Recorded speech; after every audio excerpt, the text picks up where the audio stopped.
Hi students, मेरा ये video property job determinant पर है। डिटर्मिनेंट को हम कैसे एक्सपेंड करते हैं ये हम आपको सिखा चुके हैं। अब हमें प्रॉपर्टीज़ का यूज़ करते हुए डिटर्मिनेंट के क्वेश्चंस बनाने हैं। तो डिटर्मिनेंट के क्वेश्चंस तब बनेंगे जब उसकी प्रॉपर्टी आती होगी। सबसे पहली प्रॉपर्टी है कि हम determinant of order 2/2 can be found by 4 ways, but the order of 3/3 can be found by 6 ways, but value is always same. हम किसी 2/2 ऑर्डर के डिटर्मिनेंट को 4 तरीक़ों से एक्सपेंड कर सकते हैं, और कोई 3/3 ऑर्डर का जो डिटर्मिनेंट है उसको हम 6 तरीक़ों से एक्सपेंड कर सकते हैं। R1 R2 R3 C1 C2 C3, इनमें से कोई भी एक ऑप्शन हम सेलेक्ट कर सकते हैं, लेकिन वैल्यू सेम आती है। इस प्रॉपर्टी को भी मैंने, इस जो डेफिनेशन है इसको भी मैंने प्रॉपर्टी में शामिल किया है, क्योंकि ये डिटर्मिनेंट की बहुत इंपॉर्टेंट प्रॉपर्टी है। Determinant is the algebraic sum of product of the elements of a row और column with its cofactor. Determinant एक एल्जेब्रिक सम होता है जब किसी एक रो या किसी एक कॉलम के सारे एलिमेंट का मल्टीप्लाई उसी रो या कॉलम के कोफैक्टर के साथ करते हैं। जैसे कि अगर हम R1 ले रहे हैं, हमने A11 लिया है, तो हम A11 का मल्टीप्लाई C11 से करते हैं। फिर हमने A12 लिया है तो A12 का मल्टीप्लाई हम C12 से करते हैं। A13 C13 सभी का मल्टीप्लाई करके हम जोड़ देंगे तो जो वैल्यू मिलेगी उसे हम डिटर्मिनेंट बोलते हैं। दूसरी प्रॉपर्टी बहुत इंपॉर्टेंट है, algebraic sum of product of elements of a row और column with the cofactors of other row और कॉलम इज ऑलवेज 0। अगर हम किसी एक रो या किसी एक कॉलम के सारे एलिमेंट का मल्टीप्लाई किसी दूसरे रो या कॉलम के कोफैक्टर के साथ करेंगे तो उसकी वैल्यू 0 होगी। आप देख सकते हैं मैंने यहाँ पे R1 के एलिमेंट्स का मल्टीप्लाई R2 के कोफैक्टर के साथ किया है, इसकी वैल्यू 0 होगी। इस प्रॉपर्टी पे कई बार एक नंबर पे क्वेश्चन पूछे गए हैं। प्रॉपर्टी नंबर 3 जो कि बहुत इंपॉर्टेंट है, प्रॉपर्टी नंबर 3 में ये बताया गया है कि if all element of a row और column are 0 then the value of if all element of a row और column are 0 then the value of determinant is always 0। आप देख सकते हैं यहाँ पे मैंने एक 2/2 ऑर्डर का डिटर्मिनेंट ले रखा है जिसका R1 पूरा 0 0 है।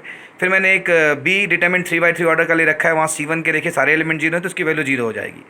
4 नंबर में क्या है, if all element of any two rows और columns of a determinant are identical mean same then value of determinant 0। आप देख सकते हैं डिटर्मिनेंट A में R1 और R3 आइडेंटिकल है, और डिटर्मिनेंट B में हमारा C1 और C2 जो है वो आइडेंटिकल है, तो इसकी वैल्यू 0 हो जाएगी। प्रॉपर्टी नंबर 5 क्या है, property number 5, if all element of any two rows और column of a determinant are in some proportion then the value of determinant is also 0। अगर किसी दो रो या दो कॉलम के सारे एलिमेंट एक दूसरे के साथ कोई रेशियो रखते हैं तो उसकी वैल्यू 0 हो जाएगी। जैसे आप देख सकते हैं यहाँ पर हमारा जो डिटर्मिनेंट A है उसमें R1 और R2 के बीच में एक रेशियो है कि R2 के सारे जो R1 और R3 के बीच में एक रेशियो है, R3 के सारे एलिमेंट R1 के एलिमेंट के 2 गुने हैं। 6 नंबर प्रॉपर्टी कहती है कि we interchange any two rows और column then the numerical value will not change but sign change. ठीक है, अगर हम किसी दो रो या दो कॉलम के सारे एलिमेंट को आपस में चेंज करते हैं तो उनकी न्यूमेरिकल वैल्यू में कोई चेंज नहीं होता, उसमें साइन चेंज हो जाता है। आप देख सकते हैं जो हमारा डिटर्मिनेंट ऑफ A है, जब उसको मैंने सॉल्व किया है तो उसका वैल्यू 7 आया। जब फिर मैंने C1 C2 को इंटरचेंज कर दिया है तो उसका वैल्यू -7 आया। देखिए, आप न्यूमेरिकल वैल्यू चेंज नहीं हुई है, सिर्फ साइन चेंज हुआ है। अब आता है property number 7, we can take common a non zero scalar quantity from a row और कॉलम। हम किसी डिटर्मिनेंट से किसी एक रो या किसी एक कॉलम से किसी नॉन जीरो स्केलर क्वांटिटी को कॉमन ले सकते हैं। ठीक है, ये फैसिलिटी हमें मैट्रिक्स में नहीं मिलती, सिर्फ हम डिटर्मिनेंट में ही ऐसा करते हैं। अगर मैट्रिक्स में कभी भी कुछ कॉमन लेते हैं तो वो कॉमन मैट्रिक्स के हर एक एलिमेंट के साथ होता है, लेकिन डिटर्मिनेंट में हमें फैसिलिटी मिलती है कि किसी एक रो या किसी एक कॉलम से भी हम कुछ कॉमन ले सकते हैं। आप देख सकते हैं मैंने इस डिटर्मिनेंट में R1 से 2 कॉमन लिया है। ठीक है, R1 से 2 कॉमन लेने के बाद उसके एलिमेंट 2 3 4 बचे हुए हैं। आगे हम प्रॉपर्टी नंबर 8 पे डिस्कस करेंगे। प्रॉपर्टी नंबर 8 है कि if we multiply a non zero quantity in a row और column then value of determinant is also multiplied by that number, so we have to divide also the determinant by same quantity. एक सबसे important चीज़ क्या है कि हम जितनी भी properties apply कर लें डिटर्मिनेंट की वैल्यू में कोई फ़र्क नहीं पड़ता, लेकिन इस प्रॉपर्टी में आप देख रहे हैं जब हम किसी नंबर का मल्टीप्लाई किसी एक रो या किसी एक कॉलम में करते हैं तो डिटर्मिनेंट की वैल्यू उतनी गुनी हो जाती है। तो ऐसा नहीं होना चाहिए, तो इसलिए हम लोग क्या करते हैं, अगर हम किसी नंबर से मल्टीप्लाई कर रहे हैं किसी एक रो या किसी कॉलम में तो हम पूरे इंटायर डिटर्मिनेंट को हम डिवाइड भी कर देते हैं। जैसे आप देख सकते हैं कि हमारा जो डिटर्मिनेंट A है उसकी वो है 1369। जब इसको हमने सॉल्व किया तो उसकी वैल्यू 9 आ रही है, -9 आ रही है। 9 - 18 इज़ -9।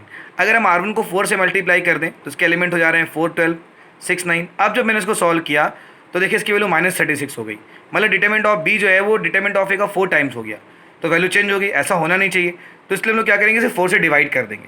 ठीक है, आप देख सकते हैं यहाँ जो हमारा हमने यहाँ पे अगर 4 से मल्टीप्लाई किया तुरंत 4 से डिवाइड भी कर दिया है। फिर यहाँ पे देखिए एक 3/3 ऑर्डर का डिटर्मिनेंट है।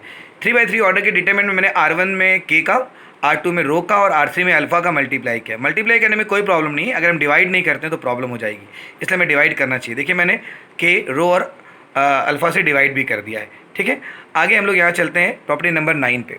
प्रॉपर्टी नंबर 9 कहती है कि we multiply a non zero scalar quantity in a matrix and then find a determinant, then k into a is equal to k to the power n into determinant of a, where k is any scalar quantity and n is the order of determinant। अगर हमारी कोई matrix a है जिसके element 1 3 9 8 है, अगर अभी इसकी आप वैल्यू निकालेंगे, देखिए -9 आ रही है, लेकिन अगर आप इसमें पूरी मैट्रिक्स में, इंटायर मैट्रिक्स में अगर आप 3 का मल्टीप्लाई करते हैं तो देखिए इसकी वैल्यू हो रही है 3a की वैल्यू मैंने निकाली है -81 हो रही है, जिसको हम 3 की पावर 2 इंटू -9 लिख सकते हैं। तो 3 की पावर 2 -9 किसकी वैल्यू है? डिटरमिनेंट ऑफ ए की वैल्यू। और 3 क्या है यहाँ पर? स्केलर क्वांटिटी से मैंने मल्टीप्लाई किया था। और 2 क्या है? उसका ऑर्डर है। तो ये प्रॉपर्टी बहुत इंपॉर्टेंट है, बहुत का यूज करते हैं हम लोग एडजॉइन की प्रॉपर्टीज प्रूव करने में। k into A equal to k to the power n into determinant of A. Now the property number 10। Property number 10 क्या है? If we multiply a non zero scalar quantity in a row और column and add it और subtract it to other row और column, then value of determinant will not change. अगर हम किसी will not be change, अगर हम किसी एक रो या किसी एक कॉलम में किसी नंबर का मल्टीप्लाई कर उसे दूसरे रो या कॉलम में ऐड कर देते हैं तो उसकी वैल्यू में कोई फ़र्क नहीं पड़ता।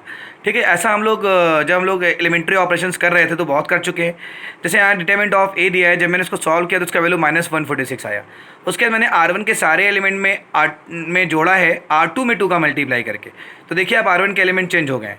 पहले R1 के एलिमेंट 1 2 3 थे, अब ये हो गए 1 + 0 × 2 1 एंड 2 + 6 × 2 14, 3 + 1 × 2 इट इज़ 5। अब इसको जब हमने सॉल्व किया तो इसकी वैल्यू -146 आई। आप देख सकते हैं वैल्यू में कोई चेंज नहीं हुआ। फिर हमारी प्रॉपर्टी है प्रॉपर्टी नंबर 11। इस पर कई बार एग्जाम में 4 मार्क्स के क्वेश्चन एग्जाम में आते हैं। If all element of a row और column are given as a sum of 2 different terms, then we can express the given determinant as a sum of 2 different determinant in which first determinant having first term and second determinant having second term and rest elements are same in both the determinants। इस property का हम लोग बहुत use करते हैं। आप देख सकते हैं हमारा जो मैट्रिक्स ए है, डिटरमिनेंट ए है, उसके R1 के एलिमेंट्स 2 टर्म के सम में दिए हुए हैं। तो मैंने इसको 2 डिफरेंट डिटरमिनेंट में ब्रेक किया है, जिसमें पहला डिटरमिनेंट पहले टर्म को रख रहा है और दूसरा डिटरमिनेंट दूसरे टर्म को रख रहा है। उसके बाद आता है हमारा जो प्रॉपर्टी है प्रॉपर्टी नंबर 12। प्रॉपर्टी नंबर 12 क्या है? If we interchange all rows to column then value of determinant will not change. अगर हम किसी मैट्रिक्स का ट्रांसपोज ले लेते हैं और उसको हम डिटरमिनेंट निकालते हैं या ऐसे डिटरमिनेंट निकालते हैं तो इसकी वैल्यू हमेशा बराबर होती है। इसका भी हम लोग बहुत यूज करते हैं जब एडजॉइन की प्रॉपर्टी पढ़ रहे होते हैं, इसलिए आप इसे अच्छे से पढ़ें। Now the property number 13। Determinant of a diagonal matrix is equal to product of its diagonal element. अगर हम किसी डायगोनल मैट्रिक्स का डिटर्मिनेंट निकालते हैं तो बहुत आसान होता है, उसके हम डायगोनल एलिमेंट्स का मल्टीप्लाई कर देंगे बस, तो हमें डायगोनल मैट्रिक्स का जो डिटर्मिनेंट होगा उसकी वैल्यू मिल जाएगी। आप देख सकते हैं यहाँ पे मैंने A11 A22 और A33 का आपस में मल्टीप्लाई किया है तो हमें इसकी वैल्यू मिल गई। 14 नंबर प्रॉपर्टी जो है ये बहुत इंपॉर्टेंट है क्योंकि हमने स्क्यूसिमेट्रिक मैट्रिक्स को पढ़ा है। यहाँ कहता है the value of a determinant of a skew symmetric matrix of odd order is always 0। अगर कोई स्क्यूसिमेट्रिक मैट्रिक्स है जिसका ऑर्डर ऑड है तो उसकी वैल्यू हमेशा 0 होती है। आप यहाँ पे एक डिटरमिनेंट देख सकते हैं जो एक स्क्यूसिमेट्रिक मैट्रिक्स का है। स्क्यूसिमेट्रिक मैट्रिक्स के डायगोनल एलिमेंट 0 होते हैं, आप देख सकते हैं।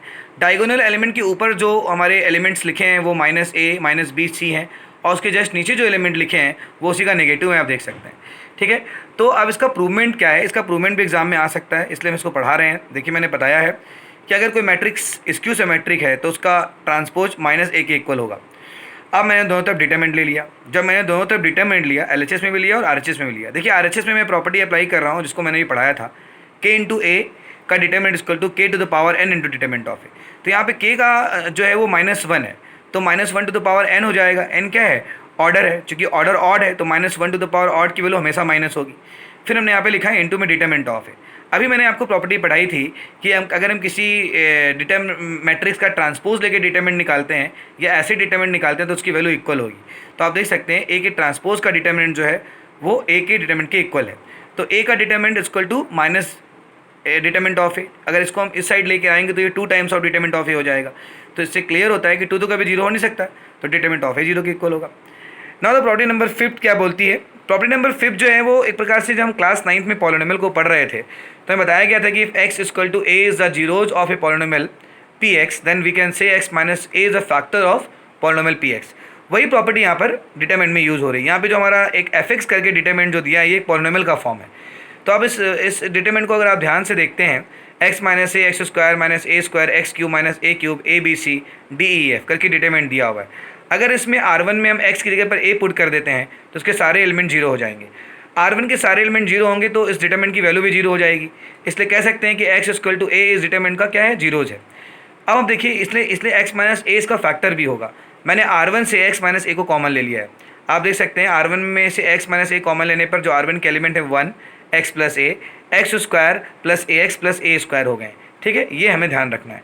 एंड प्रॉपर्टी नंबर 16 जो कि बहुत इंपॉर्टेंट प्रॉपर्टी ये भी, इसका भी हम आगे बहुत यूज करते हैं जब एडजॉइन की प्रॉपर्टी पढ़ रहे होते हैं।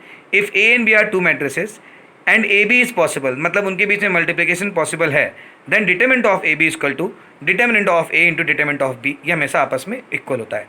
Thank you.